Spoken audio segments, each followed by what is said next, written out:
সবাইকে আসসালামু আলাইকুম আর শুভেচ্ছা জানাচ্ছি আমার প্রিয় শিক্ষার্থীবৃন্দদের। আজকে আমরা পড়ব চতুর্থ শ্রেণী আমার বাংলা বই। আর আজকে আমাদের পাঠ 6। তাহলে প্রথমে আমরা একটু পাঠ 6-এর দিকে চলে যাই। আমাদের পাঠ 6-এ আছে দোয়েল পাখি। তাহলে পাঠটা শুরু করার আগে, অনুশীলনী শুরু করার আগে আগে আমরা পাঠটাকে একটু ভালো করে পর্যবেক্ষণ করব এবং পড়ব। দেখো, শুরুতে এখানে সুন্দর একটা দোয়েল পাখির ছবি দেওয়া আছে, আর এখানে একটা সুন্দর কৃষ্ণচূড়া গাছের ডালে পাখিটি বসে আছে।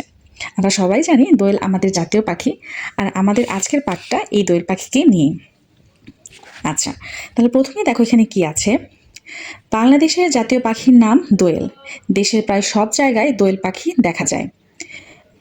এরা মানব বসতির কাছাকাছি থাকতে পছন্দ করে, বিশেষ করে যেসব জায়গায় ফসলের ক্ষেত এবং নদী বা জলাশয় আছে। তো এটুকু থেকে আমরা কি দেখতে পাচ্ছি যে আমাদের জাতীয় পাখির নাম দোয়েল, এবং এটি সাধারণত আমাদের কাছাকাছি মানে মানুষের কাছাকাছি থাকতে পছন্দ করে, এবং এছাড়াও এটি ফসলের ক্ষেত এবং নদী বা জলাশয় আছে এমন জায়গাতেই থাকে। আচ্ছা, এরপরে কি আছে। অন্য সব পাখির মতো দোয়েল পাখিও সুন্দর। এর গায়ের রং কালো বা ধূসর এবং পেটের দিকটা সাদা। দোয়েল ছোট আকারের পাখি। মাথা থেকে লেজ পর্যন্ত দৈর্ঘ্য প্রায় 6 থেকে 7 ইঞ্চি, ওজন 30 থেকে 80 গ্রাম। চোখের রং কালো, লেজ বেশ লম্বা। বেশিরভাগ সময় লেজ উঁচু হয়ে থাকে।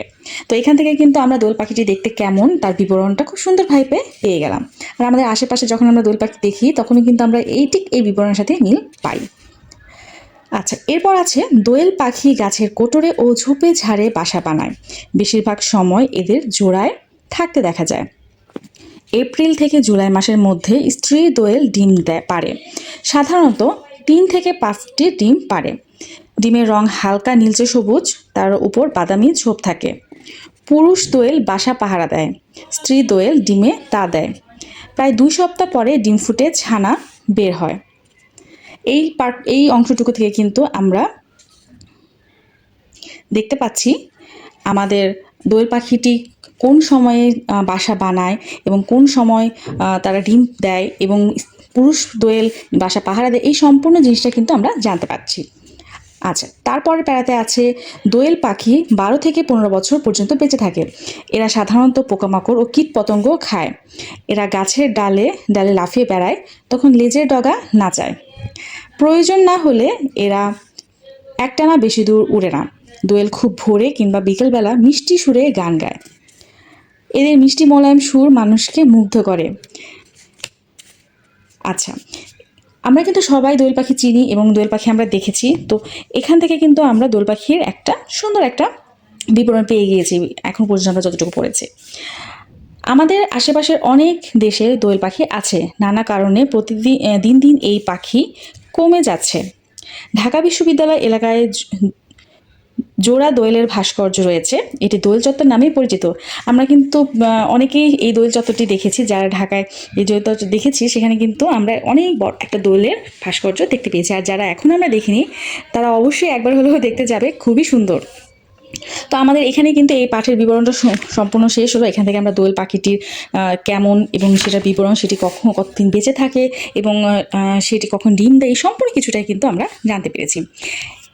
এখন আমরা যে এই পাঠটি পড়লাম সেখানে বেশ কিছু যুক্ত বর্ণ রয়েছে, আর যেটা আমাদের জানা খুবই খুবই প্রয়োজন। তো এখন এই পর্যায়ে আমি এই যুক্ত বর্ণগুলো একটু নোট আকারে করেছি, তো সেটা একটু চলো দেখি।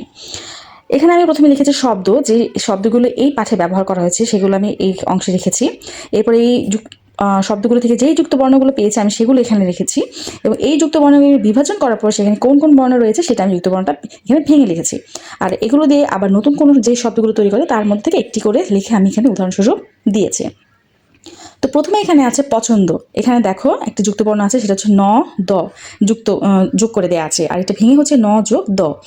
এটা একটা উদাহরণ আমি দিয়েছি। আনন্দ। এরপর আছে পর্যন্ত, এটি আছে দন্ত ন আর ত যুক্ত।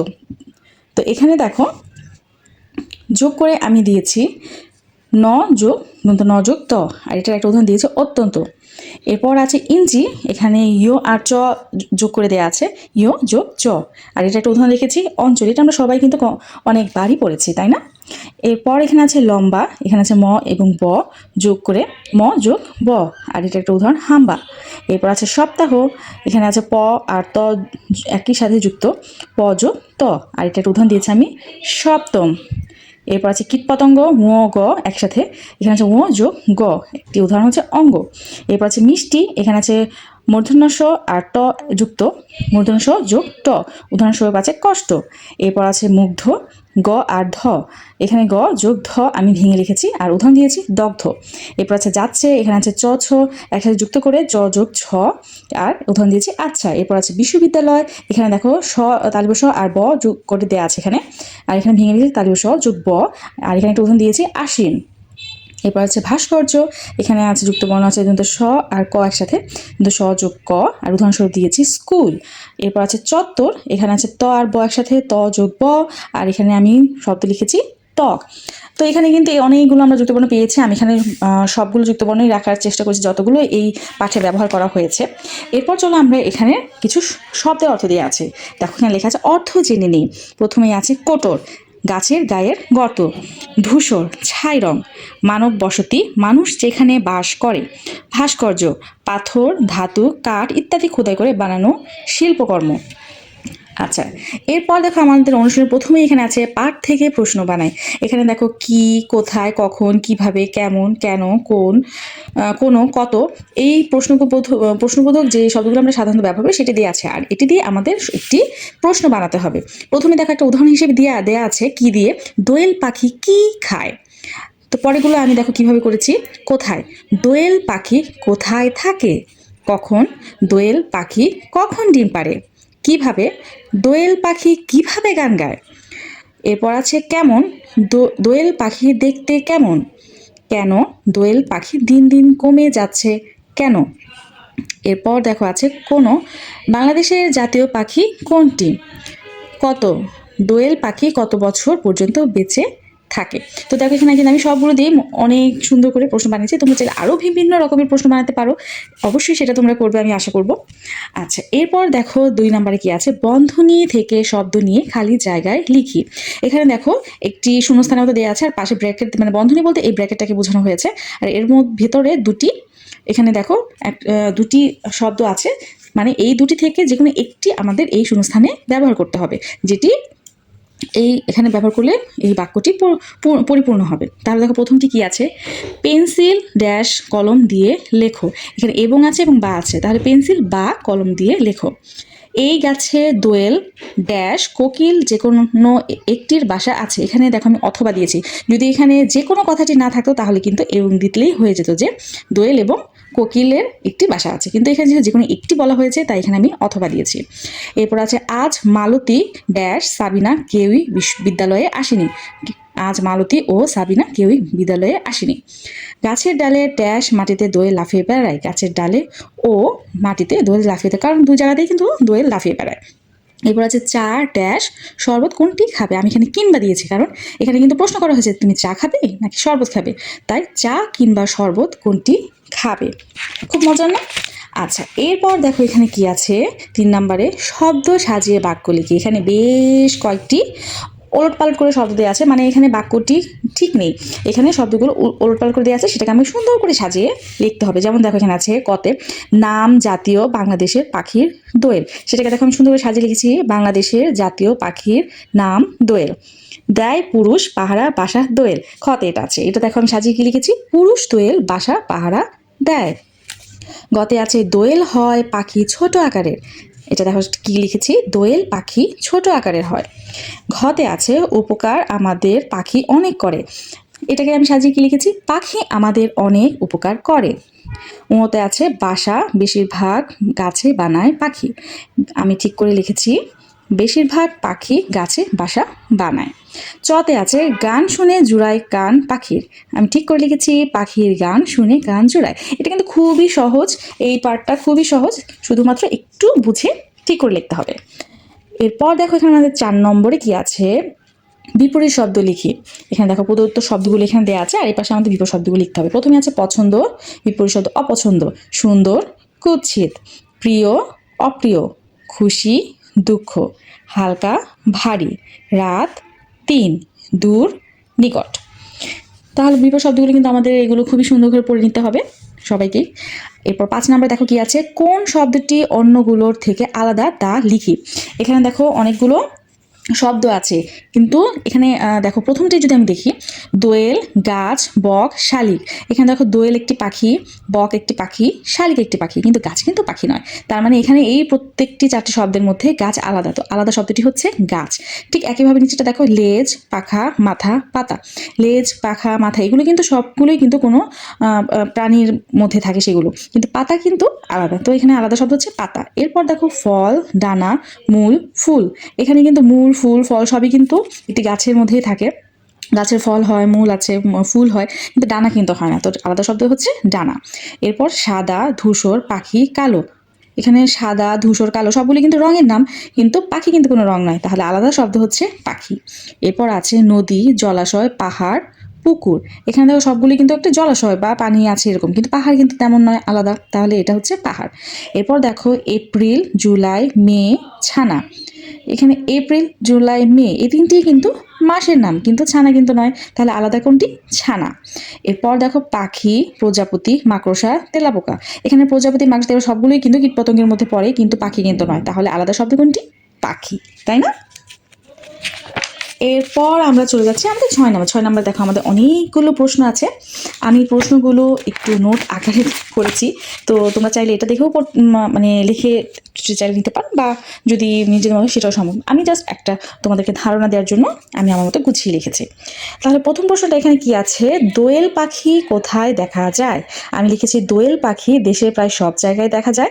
দোয়েল পাখি সাধারণত মানব বসতির কাছাকাছি থাকতে পছন্দ করে, বিশেষ করে যেসব জায়গায় ফসলের ক্ষেত, নদী বা জলাশয় আছে সেখানে দোয়েল পাখি দেখা যায়। খ নম্বর প্রশ্নটি আছে, দোয়েল পাখি কেন ফসলের ক্ষেতে আসে? উত্তর হচ্ছে, দোয়েল পাখি সাধারণত পোকামাকড় ও কীট পতঙ্গ খায়। ফসলের ক্ষেতে অনেক পোকামাকড় ও কীট পতঙ্গ থাকে, তাই দোয়েল পাখি খাবারের সন্ধানে ফসলের ক্ষেতে আসে। গ নম্বর প্রশ্নতে আছে, দোয়েল পাখি কখন বাসা বানায়? এটা কিন্তু আমরা আমাদের পাঠেই পড়েছি, দোয়েল পাখি এপ্রিল থেকে জুলাই মাসের মধ্যে বাসা বানায়। এরপর দেখো আমি আর ঘ নাম্বার প্রশ্ন লিখেছি, দোয়েল পাখি কিভাবে মানুষকে মুগ্ধ করে? দোয়েল পাখি খুব ভোরে কিংবা বিকেলবেলায় মিষ্টি সুরে গান গায়। এদের মিষ্টি মোলায়েম সুর মানুষকে মুগ্ধ করে। এটা কিন্তু আমরা আমাদের পাঠেই পড়েছি, সব কিছু কিন্তু আমাদের পাঠটাকে যদি আমরা ভালো করে পড়ি তাহলেই কিন্তু আমাদের প্রশ্ন উত্তর দেওয়া সম্ভব। আচ্ছা, ওতে আছে পাখি কেন দিনে দিনে কমে যাচ্ছে? পাখি দিন দিন কমে যাচ্ছে, পাখি কমে যাওয়ার নানা কারণ রয়েছে। গাছ কাটা, পাখির আবাসস্থল ধ্বংস, পাখির শিকার ইত্যাদি ছাড়াও পরিবেশের ক্ষতির কারণে পাখি দিনে দিনে কমে যাচ্ছে। আমি অনেক ছোট করে লিখেছি, কিন্তু চাইলে এর থেকে আরেকটু বড় করে লেখা সম্ভব। আচ্ছা, চতে আছে পাখির জন্য আমরা কি করতে পারি? দোয়েল পাখি ও উত্তর হচ্ছে, দোয়েল পাখি ও অন্যান্য পাখির সংখ্যা বৃদ্ধি এবং পাখি নিরাপত্তা নিশ্চিত করতে নিম্নলিখিত কাজগুলো করতে পারি। নিচে আমি কয়েকটি কাজ লিখে দিয়েছি। বন উজাড় কার্যক্রম বন্ধ করা, পাখির বাসস্থান রক্ষা করা, জলাশয় ও নদীর পরিবেশ রক্ষা করা, পাখি শিকার রোধ করা, কীটনাশক ব্যবহার বন্ধ করা ইত্যাদি। আচ্ছা, তাহলে এই প্রশ্নগুলো কিন্তু চাইলে এখান থেকে তোমরা করে নিতে পারো, কিংবা চাইলে নিজের মতো করে নিতে পারো, কোনো সমস্যা নেই। এরপর দেখো আমাদের জন্য আমরা আমাদের চতুর্থ পাঠে একটা মজার খেলা কিন্তু খেলেছিলাম, এরকম ছক আকৃতি ছিল, সেটা আমাদের পূরণ করতে হয়েছে। এখানেও একটা মজার একটা সুন্দর একটা খেলা আছে। দেখো এখানে সাথে আছে ছক থেকে শব্দ খুঁজে বের করি। এখানে দেখো একটা ছক আছে, এখানে কিন্তু এই ছক থেকে আমাদের বেশ কিছু শব্দ খুঁজে বের করতে হবে, যেগুলো এখানে আছে। যেমন দেখো এখানে উদাহরণস্বরূপ দেয়াই আছে একটা গাছ, এখানে আছে সবুজ, আবার দেখো এখানে আছে কিন্তু এই যে তাল, দেখেছো? আবার এখানে আছে দেখো পতাকা, দেখেছো? পতাকা। আবার দেখো এখানে আছে কান, এখানে আছে ছাতা, দেখেছো? আবার এখানে দেখো আছে ডাব, এখানে আছে বার, আবার এখানে যদি এটা মিলিয়ে দিই তাহলে কিন্তু হবে সবার। এরপর দেখো আছে পাখি। তো আমি এরকম অনেকগুলো এখানে শব্দ আছে, তো আমি এখানে সবগুলো বের করে দেখো কী কী আমরা পেয়েছি। এখানে দেখো পেয়েছি দোয়েল, এই দেখো, দেখেছো? এখানে আছে দোয়েল। এরপর ছাতা, ছাতা তো আমি বের করে দেখিয়ে দিয়েছি। এরপরে দেখো আছে লতা, এই দেখো লতা। এরপর আছে পাখি, পাখিটাও বের করেছি। এরপর দেখো শালিক, এই দেখো এইখানে শালিক, দেখছো কি সুন্দর করে এখানে নীল করে দেওয়া আছে। এরপর আছে বন্য, এই যে দেখো বন্য। এরপর আছে ডাব, ডাবটা আমি আগেই করেছি। এরপর আছে কাল, এই দেখো কাল। এরপর আছে গাছ, গাছটা তো এখানে করেই দেওয়া আছে। এরপর সবুজ, সবুজটাও এখানে বের করে দেওয়া আছে। সবারটাও আমি দেখেছি, এই যে সবার। এরপর বার, বারটাও আমি এই যে দেখিয়েছি বার। এরপর তাল, তালটাও আমি দেখিয়েছি। এরপর পতাকা, পতাকাটাও করেছি। এরপর দেখো মতো, এই যে দেখো এইখানে মতো, মতো, দেখেছো? তাহলে এখানে কিন্তু অনেকগুলো, অনেক মজার একটা খেলা। এটা যদি নিজে নিজে করা যায় খুবই ভালো, তাহলে বুঝতে হবে তোমাদের শব্দ ভাণ্ডার অনেক শব্দ রয়েছে। আচ্ছা, এরপর দেখো আমাদের সর্বশেষে, এই পাঠে সর্বশেষে রয়েছে একটি পাখি নিয়ে রচনা লিখি, এবং সেখানে কিন্তু কয়েকটা প্রশ্ন করে দেওয়া আছে। ওই রচনার মধ্যে এই প্রশ্ন উত্তরগুলো যেন অবশ্যই থাকে সেজন্য। পাখিটির নাম কি? পাখিটি কোথায় দেখেছো? পাখিটি দেখতে কেমন? এরা কেমন করে ডাকে? এরা কোথায় থাকে? কি ধরনের খাবার খায়? তো আমি অনেক ছোট করে একটা রচনা এখানে লেখার চেষ্টা করেছি। এখানে প্রথমে যেহেতু এটা একটি পাখি নিয়ে রচনা, আর এখানে আমি দোয়েল পাখিটা দেবো, তো এখানে হবে একটি পাখি দোয়েল। এখানে লিখেছে পাখিটির নাম দোয়েল। দোয়েল আমাদের দেশের জাতীয় পাখি। আমি দোয়েল পাখি গাছের ডালে, বাড়ির আশেপাশে, ফসলের ক্ষেতে, নদী, জলাশয় ও ঝোপেঝাড়ে দেখেছি। দোয়েল পাখি দেখতে খুবই সুন্দর। এর গায়ের রং কালো বা ধূসর এবং পেটের দিকটা সাদা। দোয়েল খুব ভোরে কিংবা বিকালে মিষ্টি সুরে গান গায়। এদের মিষ্টি মোলায়েম সুর মানুষকে মুগ্ধ করে। দোয়েল পাখি গাছের কোটরে ও ঝোপেঝাড়ে বাসা বানায়। এরা সাধারণত পোকামাকড় ও কীটপতঙ্গ খায়। দোয়েল তার মিষ্টি গান ও মনোমুগ্ধকর উপস্থিতির মাধ্যমে আমাদের জীবনে এক ভিন্ন মাত্রা যোগ করে। দোয়েল পাখি আমাদের প্রকৃতির অমূল্য সম্পদ, তাই এদের রক্ষা করা আমাদের সকলের দায়িত্ব ও কর্তব্য। তো যাই হোক, এই সাথে এই পাঠটা শেষ হলো। সবাই ভালো থাকবে, সুস্থ থাকবে। আল্লাহ হাফেজ।